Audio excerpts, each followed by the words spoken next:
Rappel sur les opérations de base. 4. Valeur, signe, complément d'un nombre. Avec la numération, nous avons vu les chiffres et la manière la plus courante de les organiser pour constituer les nombres. Il reste cependant à préciser certains termes relatifs à ces nombres. 4.1. Valeur numérique absolue.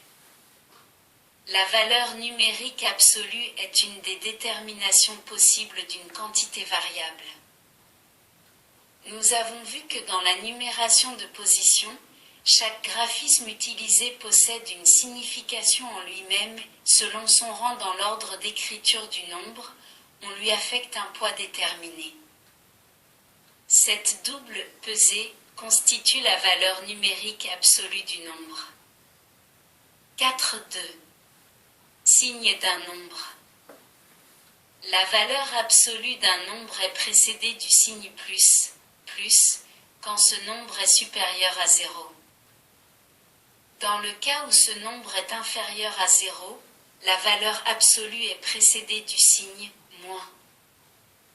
Les nombres accompagnés du signe plus seront appelés les nombres positifs. Ceux qui sont précédés du signe englobent les nombres négatifs. L'ensemble des nombres positifs et négatifs prend l'appellation d'ensemble des nombres relatifs.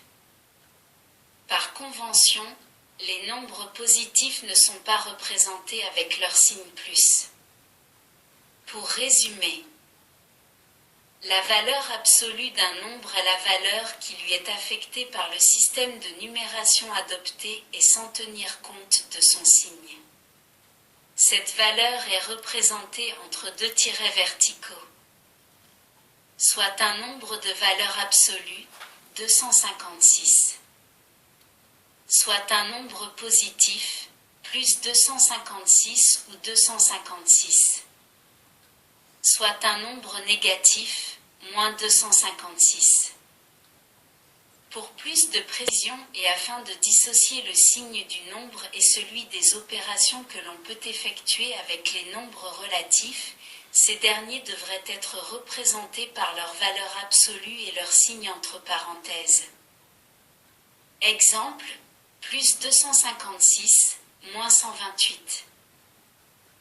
Dans les calculs courants, par simplification, on omet, à tort, les parenthèses. 4.3. Complément d'un nombre.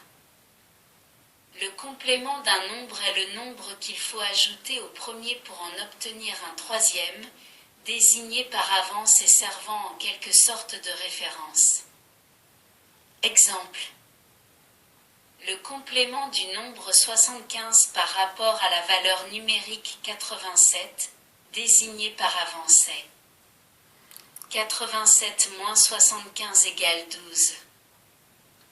L'importance du complément a une valeur arbitraire, comme dans cet exemple, 87 n'est pas évident, sauf dans le cas de la soustraction. Il existe, par contre, des cas particuliers, comme les compléments à 9 ou à 10, en système décimal, ainsi que les compléments à 1 ou à 2, en système binaire, qui nous serviront pour la réalisation des opérations dans les systèmes numériques, soustraction et division. Évidemment, dans ces systèmes qui utilisent la numération binaire, il s'agit des compléments à 1 et à 2, mais pour une meilleure approche de ce processus, nous commencerons par les compléments dans la numération à base 10. 4.3. 1. Complément à 9. Considérons un nombre, constitué de n chiffres. Le complément à 9 de ce nombre est celui qui est composé de la suite obtenue par la soustraction de chacun de ces n chiffres, du chiffre 9. Exemple. Le complément à 9 du nombre 128 est 999 moins 128 égale 871. 871 est le complément à 9 du nombre 128. Il faut Par conséquent, entendre par complément à 9, le complément de chacun des chiffres composant ce nombre par rapport à 9.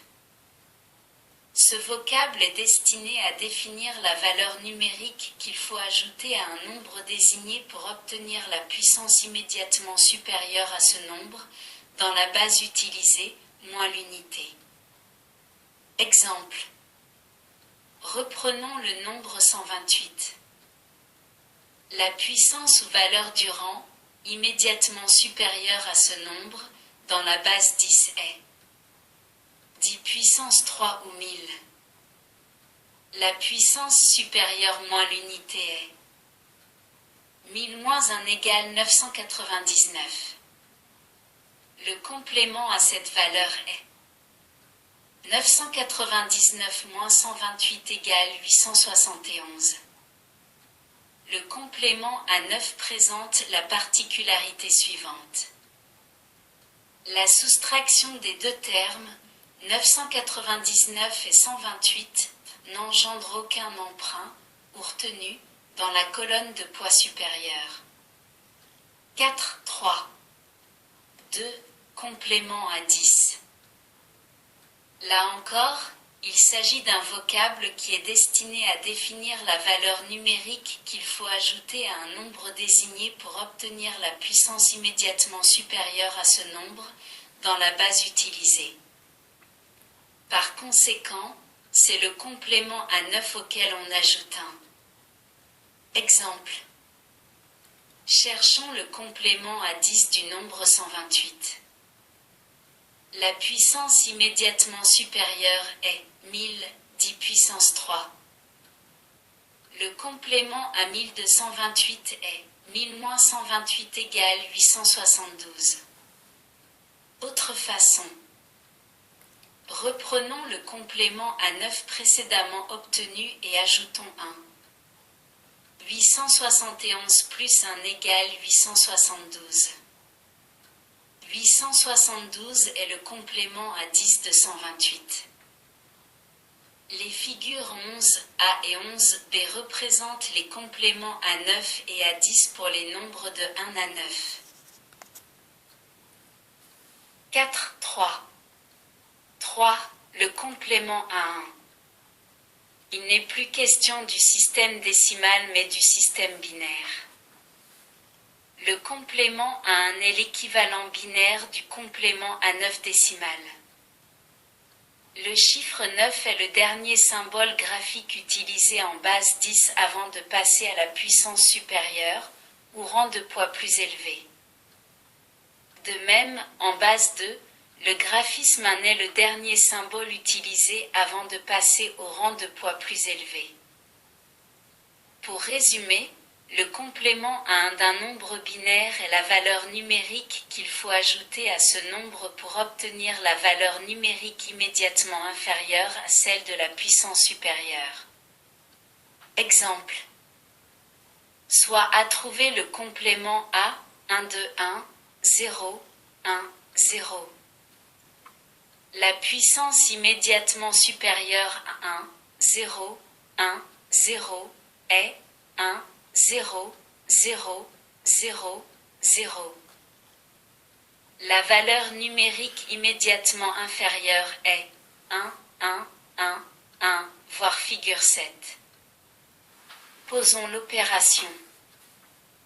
Le nombre binaire 0, 1, 0, 1 est le complément à 1 de 1, 0, 1, 0. Si on additionne ces deux nombres, on obtient 1, 1, 1, 1.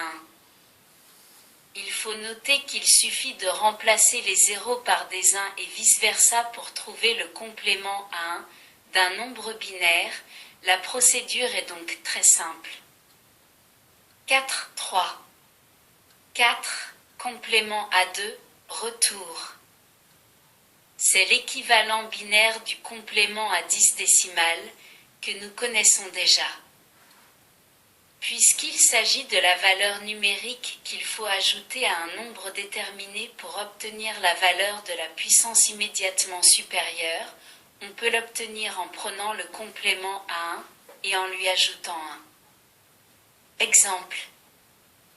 Soit à trouver le complément à 2 de 1, 0, 1, 0.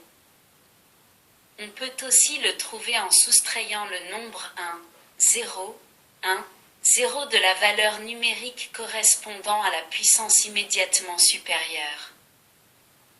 Dans les systèmes numériques, c'est la façon précédente qui est utilisée car elle est plus facile à obtenir. Ce complément est appelé complément vrai. Une façon rapide de trouver le complément à 2 d'un nombre binaire consiste à énumérer ce nombre en partant de la droite, poids le plus faible, et tous les zéros rencontrés jusqu'au premier 1 sont transcrits ainsi que ce premier 1, sans changement. Ensuite, systématiquement, on inverse tous les symboles 0, devient 1, et 1 devient 0.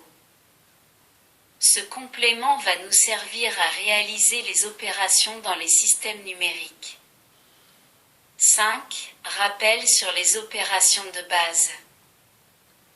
Dans les explications qui concernent les compléments binaires à 1 et à 2, nous avons dû effectuer quelques opérations binaires sans que vous ayez été informés des règles qui les régissent. Ces règles font l'objet du présent chapitre et toujours par souci d'une meilleure approche, nous décrirons ces opérations en système décimal, puis en système binaire. Avant d'aborder ces opérations, il convient de rappeler les règles auxquelles obéissent les signes affectés aux opérations et aux valeurs numériques des nombres. Les opérations de base que l'on est amené à mettre en œuvre dans les systèmes numériques sont la somme ou addition et l'opération inverse qui est la différence ou soustraction. Le produit ou multiplication et l'opération inverse qui est le quotient ou division. L'élévation à une puissance nième et son opération inverse, l'extraction de la racine nième.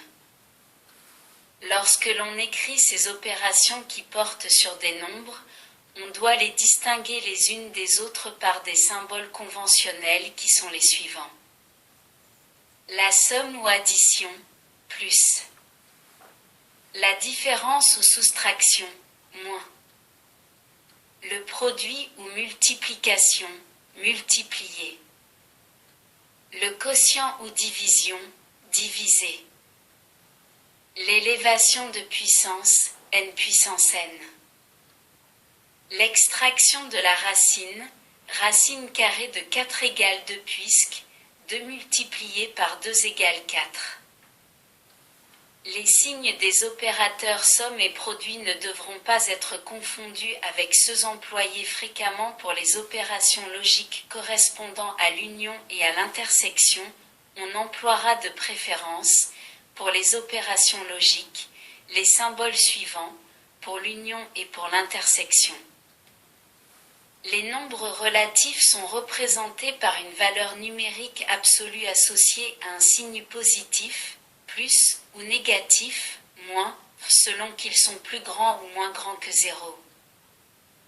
Ce signe relatif, lié à cette valeur absolue, pour ne pas être confondu avec le signe de l'opérateur, est placé, ainsi que la valeur absolue, entre deux parenthèses. Le signe de l'opérateur, placé devant ces parenthèses, peut, selon l'opération, modifier le signe relatif attribué à la valeur numérique absolue de la façon suivante. Si les parenthèses sont précédées du signe de la somme, plus, le signe de la valeur absolue contenue entre ces parenthèses n'est pas modifié. Exemple. Si les parenthèses sont précédées du signe de la différence, moins, le signe de la valeur absolue contenue entre ces parenthèses doit être changé. Exemple. Plus 70, moins, plus 30, égale 70 moins 30, égale 40 ou plus 40. Plus 70, moins 30, égale 70 plus 30, égale 100 ou plus 100. Dans le cas du produit de deux nombres relatifs, la valeur absolue du résultat est positive, plus si les deux nombres sont de même signe. Exemple. Plus 5 multiplié par plus 5 égale plus 25. Moins 5 multiplié par moins 5 égale plus 25. La valeur absolue du produit de deux nombres relatifs est négative si ces deux nombres sont de signe contraire. Exemple. Plus 12 multiplié par moins 3 égale moins 36. La valeur absolue du quotient de deux nombres relatifs est positive si les deux nombres sont de même signe. Exemple. Plus 12 divisé par plus 3 égale plus 4. Moins 12 divisé par moins 3 égale plus 4. Le quotient peut aussi se noter de la façon suivante. L'écriture sur une seule ligne avec la barre inclinée, symbole du quotient, est une notation plus commode du point de vue dactylographique. La valeur absolue du quotient de deux nombres relatifs est négative si ces deux nombres sont de signe contraire. Exemple. Plus 12 divisé par moins 3 égale moins 4. Moins 12 divisé par plus 3 égale moins 4. 5,1. Addition décimale. En règle générale, pour l'addition ou pour la soustraction, on inscrit le premier terme, puis en dessous, le ou les termes suivants, en plaçant dans les mêmes colonnes les chiffres affectés à des poids identiques. Pour l'addition, plus de deux termes peuvent être disposés les uns en dessous des autres. Nous additionnerons ensuite les chiffres de la colonne la plus à droite, de poids le plus faible. Dans le système décimal, tout résultat supérieur à 9 génère un report dans la colonne suivante de poids immédiatement supérieur. On additionne ensuite les chiffres alignés dans la seconde colonne, plus le report s'il existe et ainsi de suite jusqu'à la dernière colonne occupée. On positionne, dans le rang de poids supérieur, le report de la dernière colonne, s'il y en a un. La figure 12 représente la table de l'addition décimale. On désigne le premier terme, à gauche des lignes et en caractère gras, puis le second terme, en caractère gras, colonne supérieure.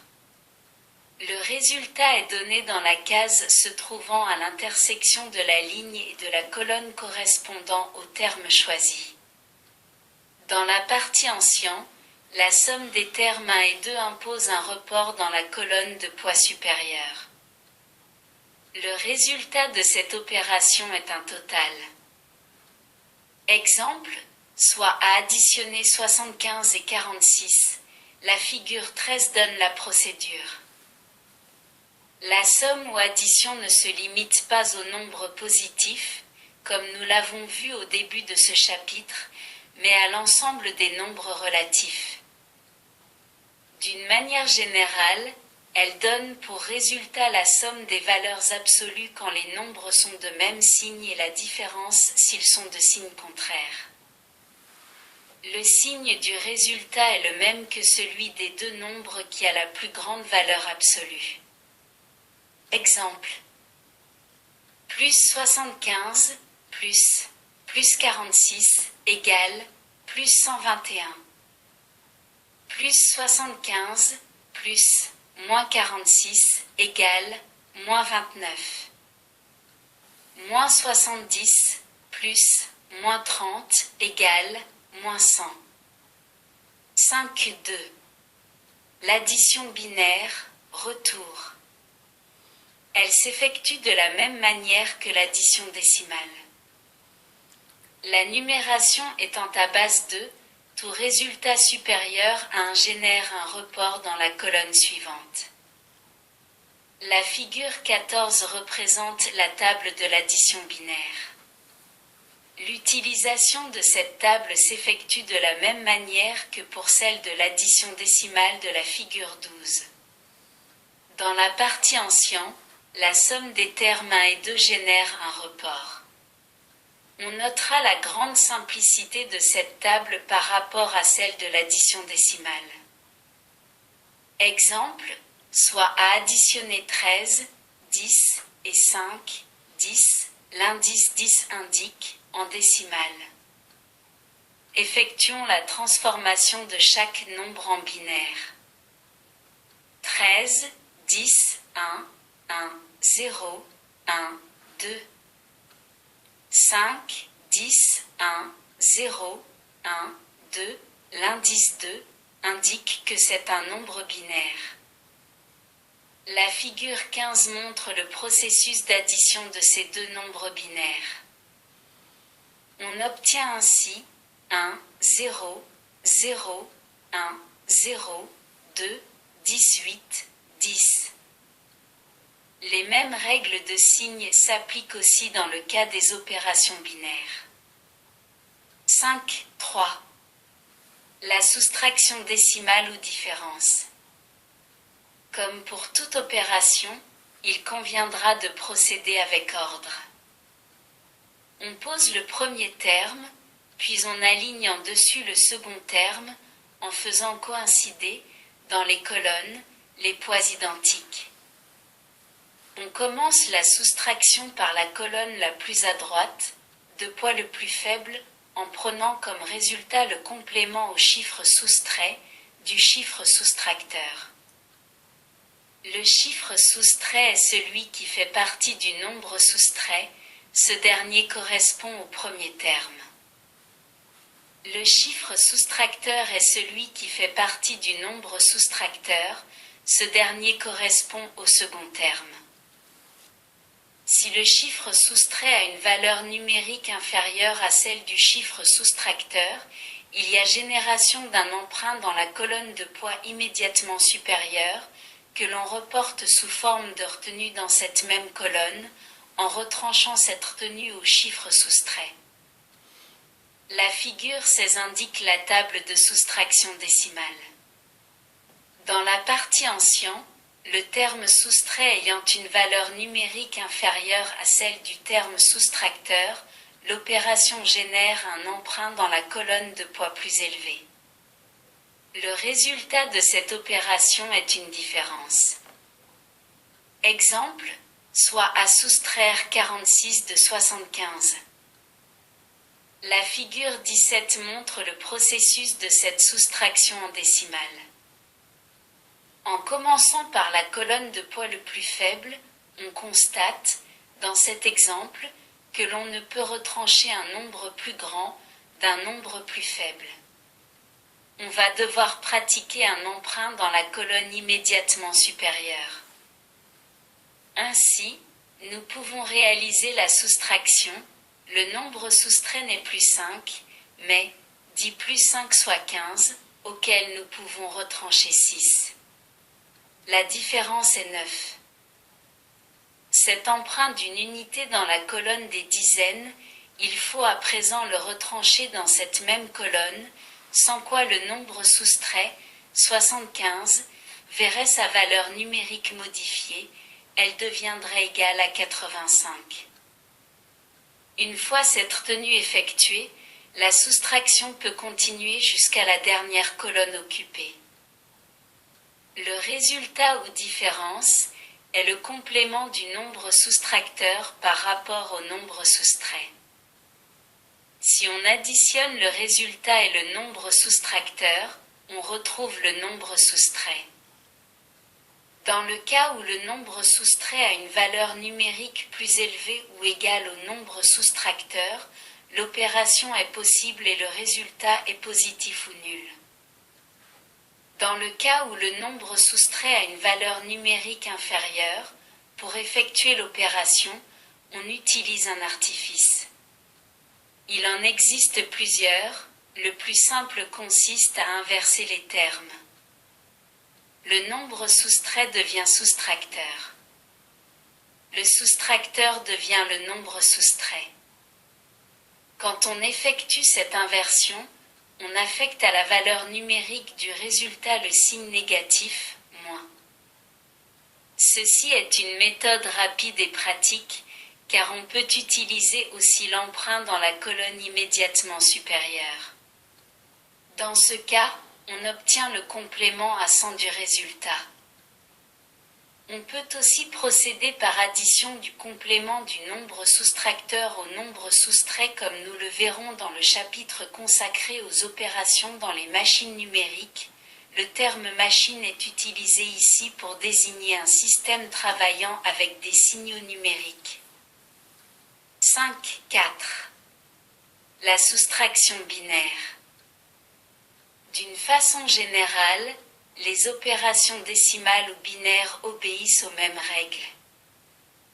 On retranche, dans la colonne de poids le plus faible, le chiffre soustracteur du chiffre soustrait, autrement dit on prend le complément du chiffre soustracteur par rapport au chiffre soustrait. Si le chiffre soustrait a une valeur numérique plus faible que celle du chiffre soustracteur, il y a emprunt au terme soustrait de la colonne de poids immédiatement supérieure. On procède ainsi de colonne en colonne jusqu'à la dernière représentant le poids le plus élevé. De même que pour la soustraction décimale, si le terme soustrait a une valeur numérique plus faible que le terme soustracteur, on inverse les opérateurs et on affecte au résultat le signe moins. La figure 18 représente la table de soustraction binaire.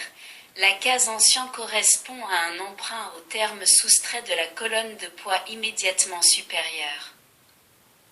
Là encore, on constate une grande simplicité dans cette table par rapport à celle de la soustraction décimale. Exemple, soit à soustraire 5, 10, de 11, 10. Effectuons la transformation en binaire. 11, 10, 1, 0, 1, 1, 2. 5, 10, 1, 0, 1, 2. La figure 19 montre le déroulement de la soustraction binaire. Le résultat est donc 1, 0, 1, 1, moins 1, 0, 1, égale 1, 1, 0. Soit en décimale, 1, 1, 0, 2, 6, 10. L'emprunt généré par l'opération de la colonne de puissance 2 est reporté sous forme de retenue au nombre de la colonne de poids immédiatement supérieure, soit 2 puissance 3. Les mêmes remarques que pour la soustraction décimale peuvent s'appliquer aussi dans ce cas. 5, 5. Le produit ou multiplication décimale. La multiplication est une suite d'additions. Par exemple, si on veut multiplier 15 multiplié par 5, il suffit d'additionner 5 fois le nombre 15 avec lui-même pour obtenir le résultat.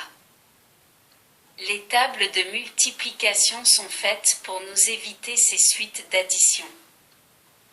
Le nombre qui représente la quantité que l'on doit multiplier se nomme le multiplicande.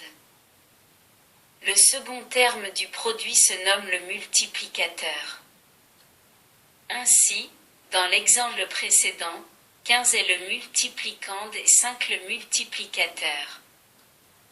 La figure 20 représente la table de multiplication. La lecture du résultat s'effectue dans la case correspondant à l'intersection de la ligne du multiplicande avec la colonne du multiplicateur. La partie ancien génère un report qui devra être ajouté au produit suivant. Pour effectuer cette opération, on calcule le produit du chiffre occupant le rang le moins élevé du multiplicateur avec chacun des chiffres affectés aux différents poids du multiplicande, en commençant par le poids le plus faible. Lorsque l'un de ces produits génère un report, celui-ci sera additionné au produit suivant. Quand ces produits sont effectués, ils constituent le premier résultat partiel. Le second résultat partiel s'obtient en faisant le produit du second chiffre du multiplicateur avec chacun des chiffres du multiplicand comme précédemment. Ce second résultat partiel sera positionné sous le premier et en le décalant d'un rang vers les poids plus élevés, car il s'agit d'un produit obtenu avec le chiffre du multiplicateur occupant le rang de poids 10 puissance 1. S'il y en a, les autres résultats partiels seront disposés sous les précédents, en respectant le décalage dû au rang du chiffre multiplicateur. Le résultat final sera exprimé en faisant la somme des résultats partiels. Il faut noter qu'il y a autant de résultats partiels qu'il y a de chiffres au multiplicateur. Exemple, soit à multiplier 75 par 406. La figure 21 décrit cette multiplication. Le produit de 0 par un nombre n est égal à 0. Le produit d'un nombre n par 0 n'a pas de sens, mais si l'on applique la commutativité, on se replace dans le cas précédent et le résultat est égal à 0. Le signe du produit est déterminé d'après les règles énoncées au début de ce chapitre, car le produit s'applique au nombre relatif, non seulement au nombre positif comme dans notre exemple. Nous rappelons ci-dessous ces règles qui s'appliquent aussi aux opérations binaires. Un nombre positif multiplié par un nombre positif donne un produit positif. Un nombre négatif multiplié par un nombre négatif donne un produit positif. Un nombre négatif multiplié par un nombre positif donne un produit négatif, l'inverse donne le même résultat quant au signe. 5, 6. Le produit binaire, retour. Du système binaire, basé sur deux éléments, découle une simplification du calcul. Cette simplification est encore plus sensible avec la multiplication. En effet, cette opération ne génère aucun report ni emprunt. La figure 22 représente la table de multiplication binaire. Comme pour le système à base 10, la multiplication par 0 entraîne un résultat égal à 0. La multiplication par 1 entraîne la recopie du multiplicand. La procédure d'obtention du résultat est identique à celle de la multiplication décimale ou pour toute autre multiplication dans un autre système de numération. Exemple, soit à multiplier 11, 10 par 20, 10. Transformons ces deux nombres en binaire. 11, 10, 1, 0, 1, 1, 2.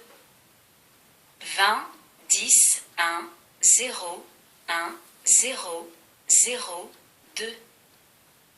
La figure 23 représente cette multiplication binaire.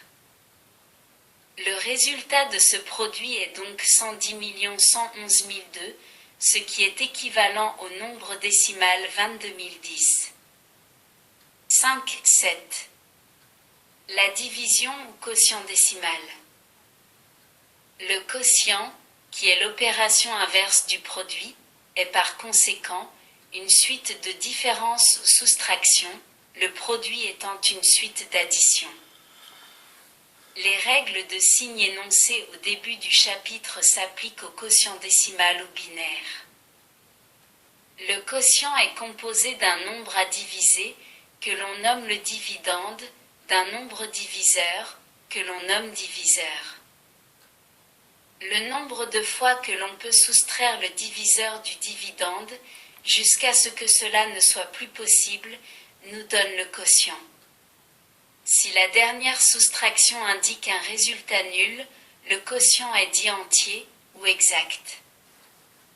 Si au contraire, il y a un reste, le quotient est d'y approcher. Exemple, soit à diviser 75 par 15. La figure 24 expose une méthode possible. Nous pouvons soustraire 5 fois le nombre 15 du nombre 75, par suite, le quotient est 5 et puisque le dernier résultat est nul, le quotient est entier. La multiplication du quotient par le diviseur, ajouté au reste s'il existe, redonne le dividende. La procédure d'obtention du résultat, dans la pratique, ne s'effectue pas selon cette méthode de soustraction successive qui est trop longue. De ce fait, cette opération est un peu plus délicate que les autres. On commence par chercher combien de fois le diviseur est contenu entièrement dans le nombre constitué par le ou les chiffres occupant les rangs de poids les plus élevés du dividende. Ce nombre constitue le premier dividende partiel. Le nombre de fois que le diviseur est contenu dans ce premier diviseur partiel constitue le premier chiffre affecté au poids le plus élevé du quotient. On soustrait ensuite le produit du diviseur par ce quotient partiel, du premier dividende partiel et cette différence, plus grande ou égale à 0, constitue, avec le chiffre occupant le poids suivant du dividende, le second dividende partiel. On cherche, à nouveau, combien de fois le diviseur est contenu dans ce second dividende partiel et le produit du diviseur par le second quotient lui est soustrait. On effectue ces opérations jusqu'à ce que le dividende ne possède plus de chiffres significatifs. Si la dernière différence est égale à 0, le quotient est dit exact, le dividende est un multiple entier du diviseur. S'il n'en est pas ainsi, le quotient est dit approché et la division comporte un reste. Exemple, soit à diviser 405 par 3. Pour plus de facilité, on peut disposer l'opération de la façon suivante. La figure 25 donne la procédure adoptée pour effectuer cette division. Nous sommes en présence d'un quotient exact, 135, la dernière différence étant égale à 0. Le nombre 405 est un multiple de 3. Cette procédure implique deux opérations. La multiplication. La soustraction. Ces opérations sont décrites au chapitre 5.5 et 5.3 ainsi que les tables correspondantes. Ces opérations sont plus faciles à effectuer qu'à énumérer, car nous avons acquis des automatismes. Il n'est pas question de remettre en cause ces automatismes, mais ils font parfois oublier les processus élémentaires que nous utilisons pour des tâches fréquentes. En les rappelant, la similitude entre les opérations décimales et binaires apparaît mieux et les procédures utilisées dans les machines numériques vous paraîtront plus familières. 5.8. Le quotient binaire.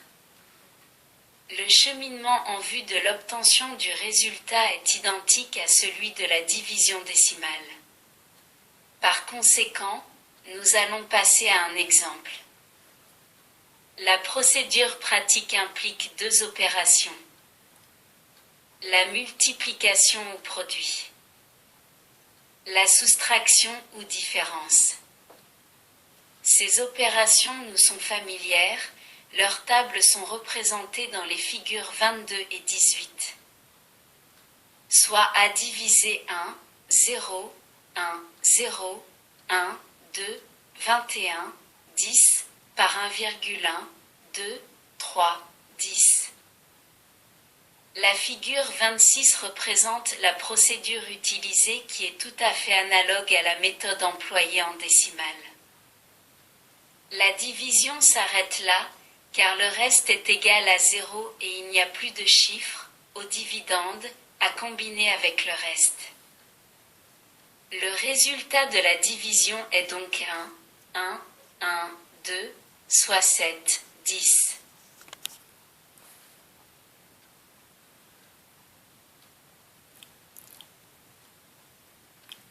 Merci de votre écoute. À bientôt.